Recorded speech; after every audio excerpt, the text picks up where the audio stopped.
Who has not looked up at the sky and been curious about these objects that we see?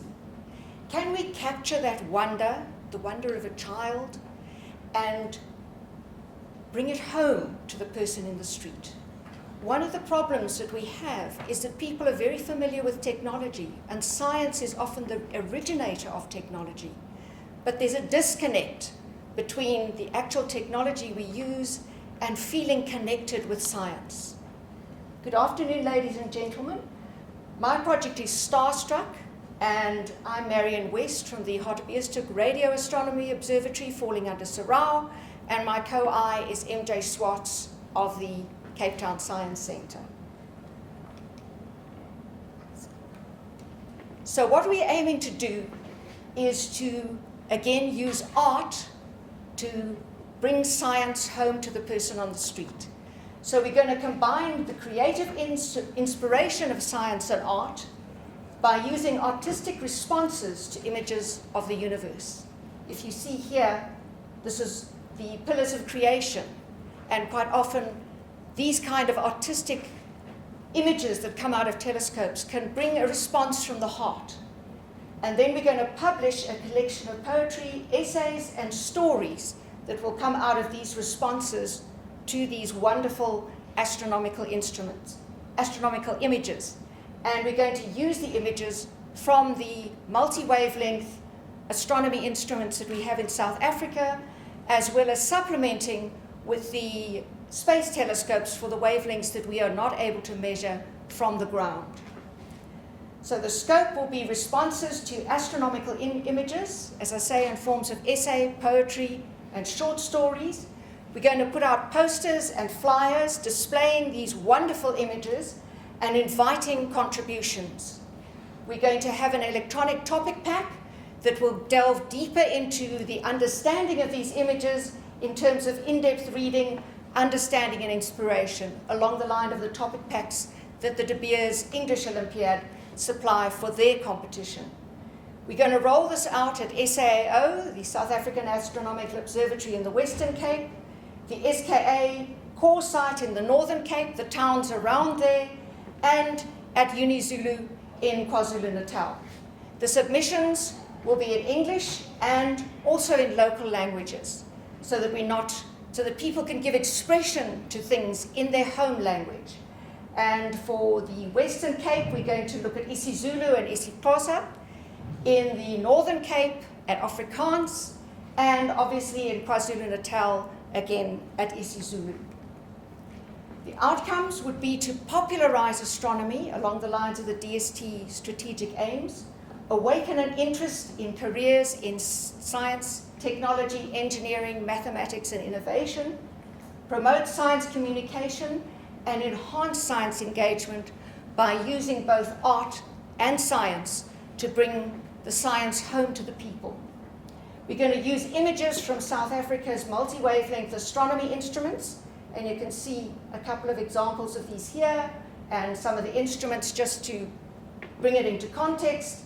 And the end result will be the Starstruck collection of essays and poems and short stories, printed copies for the authors and key stakeholders, and then made available electronically online. Our target population will be the communicators, educators, and learners in the communities around where we're going to be rolling this out.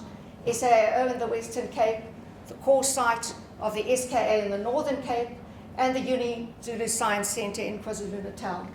And then, as I say, the printed copies available for the authors and key stakeholders.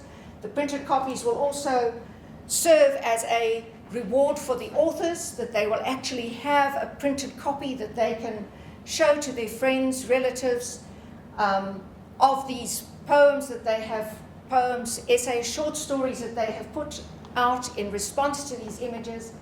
And then, as I say, the whole collection will be available electronically across the country. Our key stakeholders are Sarau, our sponsor, the NRA 09 program, where Laurie has done a lot of training and working very hard to bring us up to speed.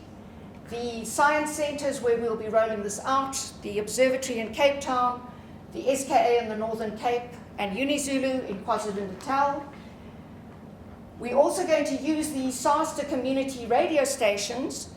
Their interns, we're going to ask them to raise awareness in these areas, and then obviously our stakeholders will be the communicators, educators and learners in the areas, and finally, of course, the authors of the essays, poems and short stories. In terms of communication, we're going to communicate weekly with our stakeholders who have oversight so that they are kept in touch with exactly what's going on.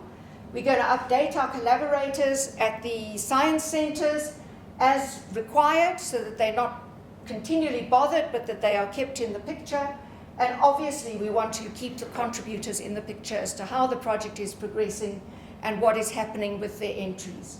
And then we'll be using Nokwanda's Map9 Explorate app to support the evaluation and the monitoring and the communication. Our marketing will involve posters and flyers, inviting contributions that we'll put up at the centres and that we'll hand out, and the electronic topic packs which will be made available to the learners, educators and members of the communities so that they can get a better in-depth understanding of these beautiful images that we are going to put out as things to draw the person in to write.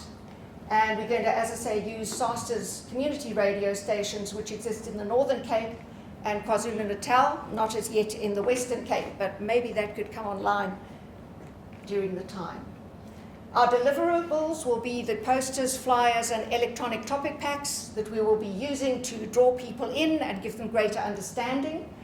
The isiZulu and isiXhosa contributions will be judged by the School of Languages at the School of African Languages at the Rhodes University. So we're not going to deal with translating these.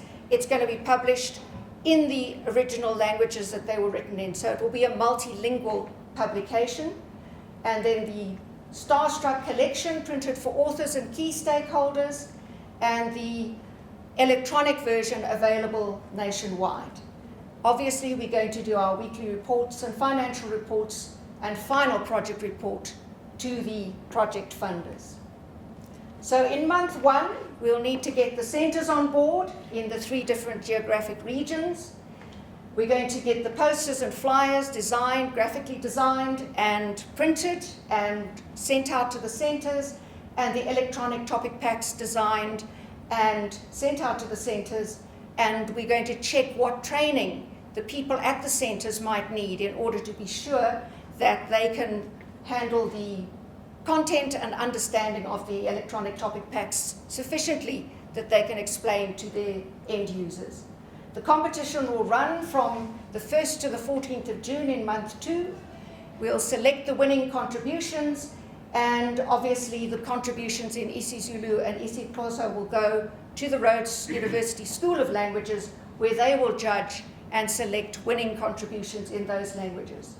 In month 3, we'll be busy with the graphic design, the editing, and the publication of the final output. The printed copies, as I say, a limited number, because otherwise that becomes extremely expensive. So it will be a small booklet that will be distributed, as I say, to the authors and the key stakeholders, and then electronically it will be available countrywide. Our risks, our key risks, are low numbers of participants or perhaps poor contributions. In that case, we'll need to expand to other centres, so we'll need to have a backup list of centres that perhaps we can expand to further to get more contributions in, so that we'll get either better contributions if the contributions are not quite what we were looking for, or more contributions if we've got low numbers. And then again, failure by centres perhaps to distribute the information. We've got to have a backup list of other centres that we could fall back on should this happen. The budget comes out to very close to the 250,000. The main expenses are going to be in terms of our advertising materials, the posters, the flyers, the graphic design, the editing, the design, the publication of the final booklet, and the design of the electronic topic pack, which we want to be very, very gripping and something that will draw the people in, but also give them very, very good information so that they're learning about the multi-wavelength astronomy at the same time as they are doing their responses to these amazing images. For the project closeout, we're going to look at lessons learned. We're going to be looking at the quality of the posters, flyers, and topic packs, and did they achieve the aim of drawing people in? Did the selection of the quality winning essays, poetry, and stories, was the quality good and high? The graphic design and the publication, were the timelines met? Was the budget adhered to? In terms of sustainability, it would be wonderful if we could take it to the level of a coffee table book along the lines of SKA's Shared Sky publication. This would be further down the line in stage 3. In terms of duplicability, we can expand to more centers, which means we're covering more geographic regions, reaching more people, asking them to respond to these images and become involved with the science of astronomy and help bridge that gap between science and the person in the street. In terms of expandability, we could expand to include other art forms like visual art, music, sculpture, and that sort of thing. So that is the Starstruck project, and I thank you for your time, and I invite any questions.